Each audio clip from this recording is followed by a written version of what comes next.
Por la señal de la Santa Cruz de nuestros enemigos, líbranos, Señor Dios nuestro, en el nombre del Padre, y del Hijo, y del Espíritu Santo. Amén. Señor mío y Dios mío, creo firmemente que estás aquí, que me ves, que me oyes. Te adoro con profunda reverencia. Te pido perdón de mis pecados y gracia para hacer con fruto este rato de oración.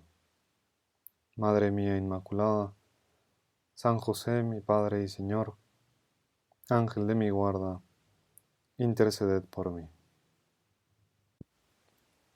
Para este rato de oración con Jesús, vamos a pensar tú y yo en los apóstoles, en las horas que siguieron a la última cena. En esas horas, los apóstoles tuvieron una tristeza grandísima, una tristeza enorme.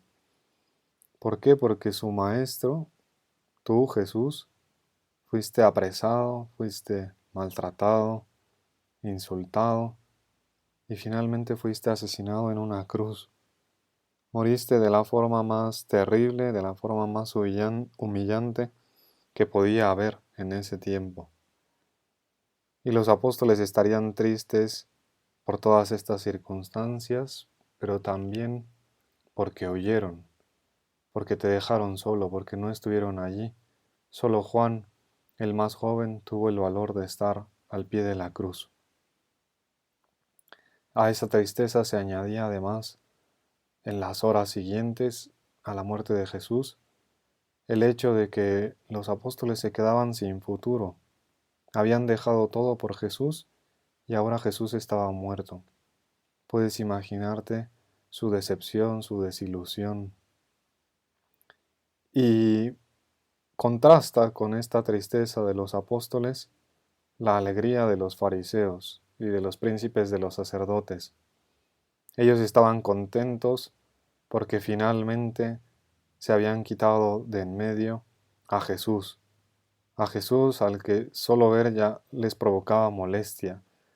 No veían la hora de deshacerse de él porque les estorbaba.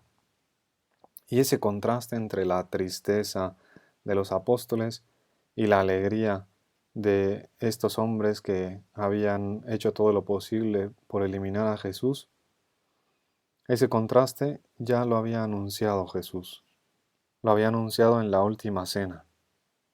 Y eso es lo que leemos hoy en el Evangelio. Jesús les dice a sus apóstoles: les aseguro que ustedes llorarán y se entristecerán mientras el mundo se alegrará. Ustedes estarán tristes, pero su tristeza se transformará en alegría.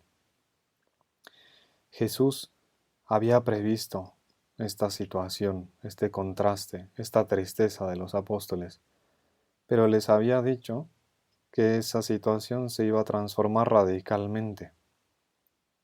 Los apóstoles no podían ni siquiera imaginarse que iban a tener esa alegría tan grande cuando se les apareció Jesús resucitado y les dijo: la paz esté con ustedes. Puedes imaginarte cómo se pondrían los apóstoles. Puede haber una alegría más grande que pensar que alguien está muerto y de pronto lo ves vivo, y más siendo Jesús una persona tan atractiva que ellos habían aprendido a querer tanto, que admiraban tanto. Pues en ese momento en que se les apareció Jesús estarían exultantes, estarían asombrados, abrazándose, riendo, tallándose los ojos.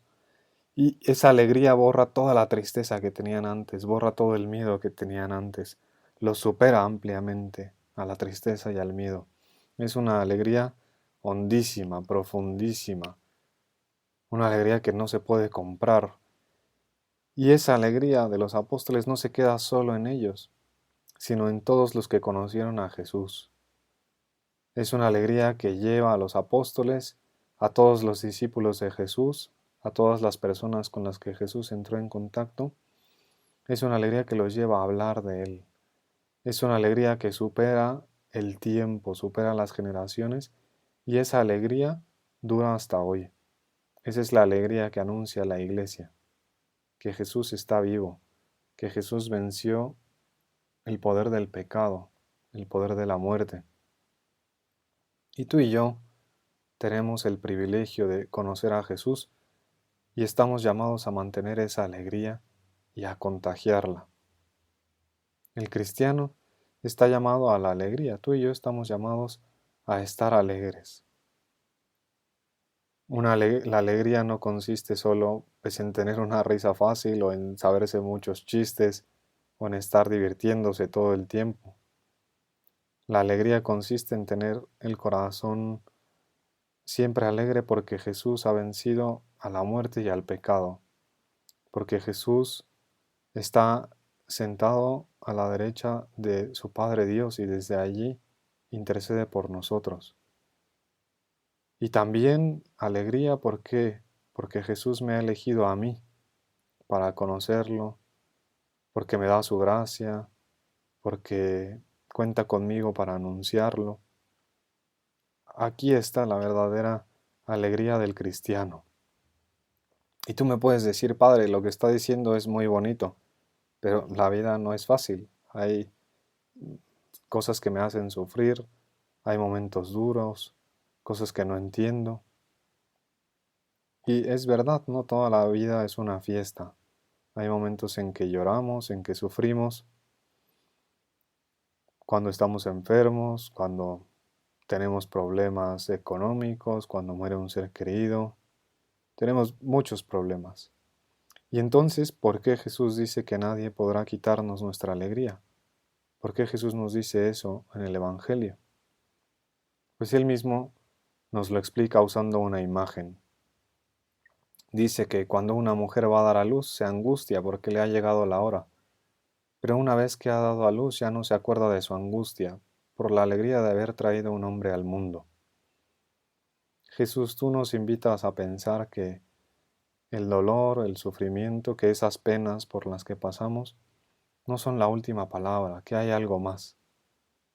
Así como la mujer que va a dar a luz pues sabe que va a pasar momentos de dolor, ve que vale la pena porque va a nacer su hijo, va a haber una nueva vida en la tierra.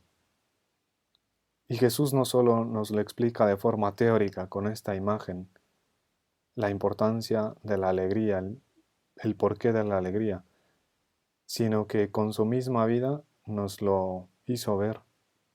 Jesús, puedes pensar, murió en la cruz, sufrió de una forma increíble, pero Jesús volvió a la vida después de estar en el sepulcro. ¿Y cómo estaba Jesús en medio de sus sufrimientos?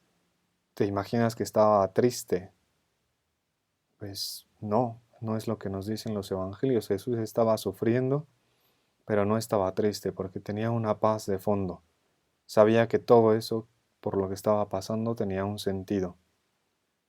Y Jesús quiere que tú y yo vivamos así, vivamos como Él, vivamos como esa mujer que va a dar a luz, que vivamos, sí, a veces con esos sufrimientos, con esos dolores, pero con alegría, con paz de fondo, confiando en que esos sufrimientos, esos dolores por los que pasamos no tienen la última palabra, confiando, sabiendo, teniendo la seguridad de que no estamos solos, de que Jesús está cerca, de que Jesús te quiere, de que Jesús me quiere, y uniéndonos tú y yo a Jesús en los momentos malos, podemos ayudarle a Él en la salvación que vino a traer al mundo. Tú y yo, aunque tengamos dolor, lágrimas, penas, pues sabemos que con la ayuda de Dios tendremos la alegría eterna. Nuestra tristeza se va a convertir en alegría cuando lleguemos al cielo. Y no solo en el cielo, no hay que esperar hasta el cielo, ya también en esta tierra podemos tener paz si encontramos a Jesús detrás de las cosas que nos hacen sufrir.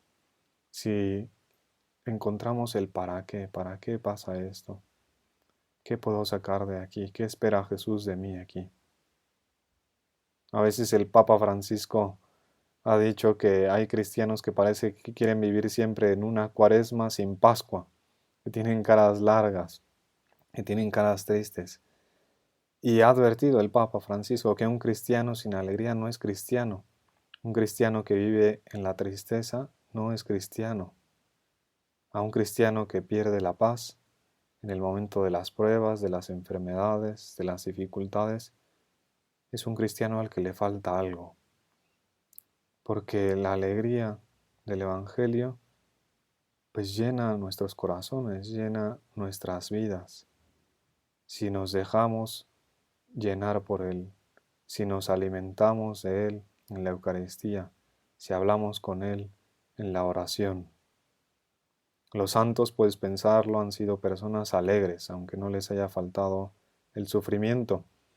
Ayer celebrábamos a San Felipe Neri, que es uno de los santos más conocidos por su buen humor, pero podemos pensar en otros santos, por ejemplo, San Juan Bosco. Él, como tomando unas palabras de San Pablo, pues animaba a los jóvenes a los que atendía a estar siempre alegres.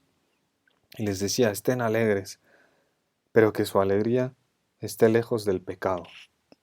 Eso es lo único que nos puede quitar la alegría, el pecado, ofender a Jesús. Pues vamos a hacer el propósito de buscar estar siempre alegres, de evitar lo que nos aparta de Dios y de cumplir nuestros deberes.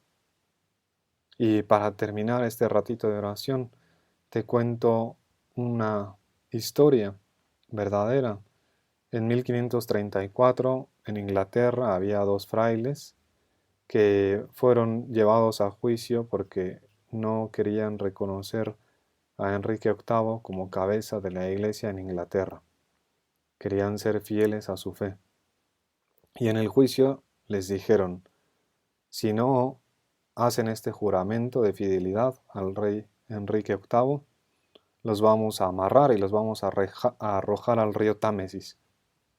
Y entonces uno de estos dos frailes respondió sonriendo, mire, a nosotros solo nos interesa llegar al cielo, y la verdad es que no nos importa mucho si llegamos por agua o por tierra. Pues eso es a lo que estamos llamados, a conservar el buen humor y la alegría hasta el final de nuestras vidas, aunque estén amenazando nuestra vida. La Virgen María tuvo dolores y tristezas, pero tú y yo no nos la imaginamos sumida en la desesperación o en la tristeza. La Virgen sabía que Dios no nos abandona, que Él sabe más, que aún del dolor Él puede sacar frutos buenos. Pues acudimos ahora a ti, Madre mía. Te pedimos que estemos siempre alegres y que profundicemos cada vez más en esa promesa de Jesús que leemos en el Evangelio de hoy. Se alegrará su corazón y nadie podrá quitarles su alegría. Te doy gracias, Dios mío, por los buenos propósitos, afectos e inspiraciones que me has comunicado en esta meditación. Te pido ayuda para ponerlos por obra.